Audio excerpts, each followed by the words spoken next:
Good morning बच्चों। आज हम हिंदी की क्लास में अपना तीसरा लेसन पढ़ेंगे।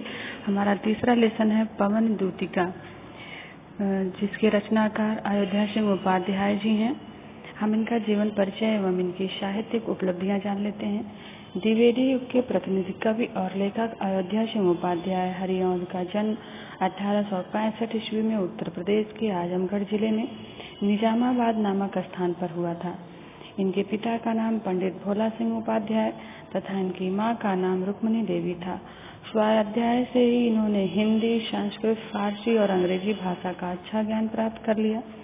वकालत की शिक्षा पूर्ण कर इन्होंने लगभग 20 वर्ष तक कानूनगो के पद पर कार्य किया, किंतु इनके जीवन का ध्येय अध्यापन था, इसलिए इन्होंने काशी हिंदू विश्वविद्यालय में अवैतनिक रूप से अध्यापन कार्य किया। यहाँ से अवकाश ग्रहण करने के पश्चात ये आजमगढ़ में रहकर रचना कर्म से जुड़े रहे। इनकी रचना प्रिय प्रवास पर इन्हें हिंदी के सर्वोत्तम पुरस्कार मंगला प्रसाद पारितोषिक से सम्मानित किया गया। 1947 ईस्वी में इनकी मृत्यु हो गई। हम इनकी रचनाएं देख लेते हैं। हरिऔंध जी की 15 से अधिक लिखी रचनाओं में 3 रचनाएं विशेष रूप से उल्लेखनीय हैं: प्रिय प्रवास, पारिजात तथा वैदेही वनवास। प्रिय प्रवास खड़ी बोली में लिखा गया पहला महाकाव्य है। पारिजात स्फुट गीतों का संकलन है और वैदेही वनवास में राम के राज्याभिषेक के बाद सीता के वनवास की करुण कथा का वर्णन है। इसके अतिरिक्त रस कलश रीतिकालीन शैली में ब्रजभाषा में रचित ग्रंथ है। प्रबंध काव्यों के अतिरिक्त इनकी मुक्तक कविताओं के अनेक संग्रह हैं। चोखे चौपदे, चुभते चौपदे, पद्म प्रसून, ग्राम गीत, कल्पलता आदि उल्लेखनीय रचनाएं हैं। इनकी जो है नाट्य कृतियां प्रद्युम्न विजय, रुक्मणी परिणय, उपन्यास प्रेम कांता और ठेठ हिंदी का ठाठ तथा अधखिला फूल। हम इनकी जो इनका कला पक्ष है उसे देख लेते हैं। भाषा इनकी भाषा में भाव, भाषा शैली, छंद एवं अलंकारों की दृष्टि से हरिऔंध जी की काव्य साधना महान है।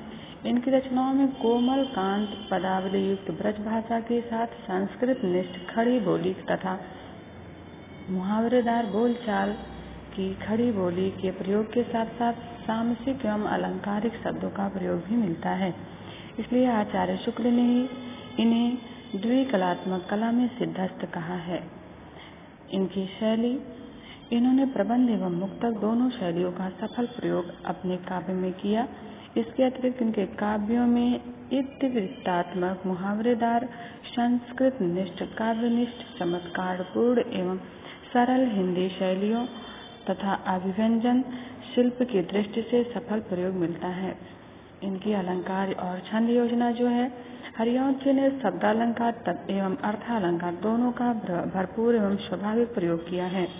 इनके काव्यों में उपमा के अतिरिक्त रूपक, उत्प्रेक्षा, अपहुति, व्यतिरेक, संदेह, स्मरण, प्रतीप, दृष्टांत, निदर्शना, अर्थांतरन्यास आदि अलंकारों का भावोत्कर्षक प्रयोग मिलता है। सवैया, कवित्त, छप्पय, दोहा आदि इनके प्रिय छंद हैं और इन्होंने इंद्र वज्रा, शार्दुल, विक्रीडित, शिखरणी, मालिनी, वसंत तिलिका, द्रुत विलंबित आदि संस्कृत वर्ण वृत्तों का भी प्रयोग किया हुआ है। हम इनकी अब जो है देख लेते हैं पवन दूतिका। पवन दूतिका में जो है इनकी जो पहली कविता है हम उसे देख लेते हैं। पहली कविता हमारी है जो पवन दूतिका है, यह अयोध्या सिंह उपाध्याय जी ने लिखा है। वो राधा जी के ऊपर है।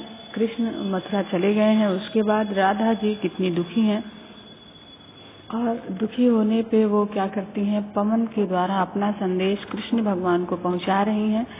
उसी का वर्णन यहाँ पे किया गया है। हम देख लेते हैं।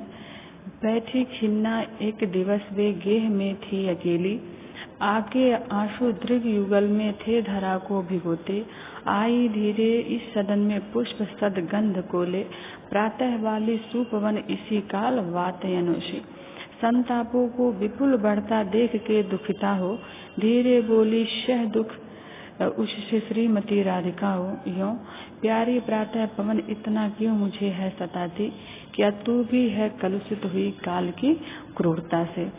बच्चों, इसमें हमारा संदर्भ होगा प्रस्तुत पद्यांश हमारे हिंदी पाठ्य पुस्तक हिंदी में संकलित अयोध्या सिंह उपाध्याय हरिऔध द्वारा रचित पवन दूतिका शीर्षक से लिया गया है। इसका प्रसंग होगा कि इस पद्यांश में राधा प्रातः कालीन पवन को फटकार लगाने का वर्णन किया गया है। राधा को लगता है कि प्रातः की सुगंधित वायु उसके दुख को और अधिक बढ़ा रही है। इसमें हमारी जो व्याख्या होगी उसके अनुसार कवि कहता है कि एक दिन जब राधा उदास खिन्न मन से घर में अकेली बैठी हुई थी और उनकी दोनों आंखों से आंसू बहकर जमीन पर गिर रहे थे, तभी प्रातः कालीन सुगंधित पवन रोशन दानों से होकर घर के अंदर प्रवेश करती है। इससे राधा का दुख और अधिक बढ़ गया और वह दुखी होकर पवन को फटकार लगाते हुए बोली कि हे पवन, तू मुझे क्यों सता रही है? क्या तू भी समय की कठोरता से दूषित हो गई है? क्या तुझ पर भी समय की क्रूरता का प्रभाव पड़ गया है? कहने का अभिप्राय यह है कि दुखी राधा सुगंधित पवन का झोंका उनको और दुखी कर रहा है। इसे वह पवन की क्रूरता मान रही हैं और उससे पूछ रही हैं कि मेरा समय तो वैसे ही बहुत अच्छा नहीं चल रहा, इसमें तू भी क्यों दुष्ट हो गई है? क्या तू भी समय के काल की तरह क्रूर हो गई है? बच्चों, इसमें हमारा जो काव्य सौंदर्य होगा उसके अनुसार जो भाव पक्ष है उसमें राधा की मनोदशा का भावपूर्ण चित्रण हुआ है।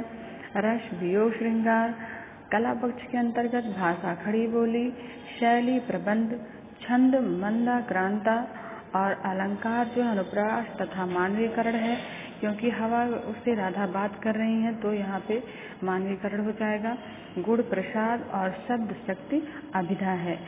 इस पद्यांश से जो प्रश्न बनेंगे वो आपको नीचे दिए गए हैं, आपको अपनी नोटबुक में इन्हें नोट कर लेना है। आगे की जो कविताएं हैं हम अपनी अगली वीडियो में पढ़ेंगे। धन्यवाद बच्चों।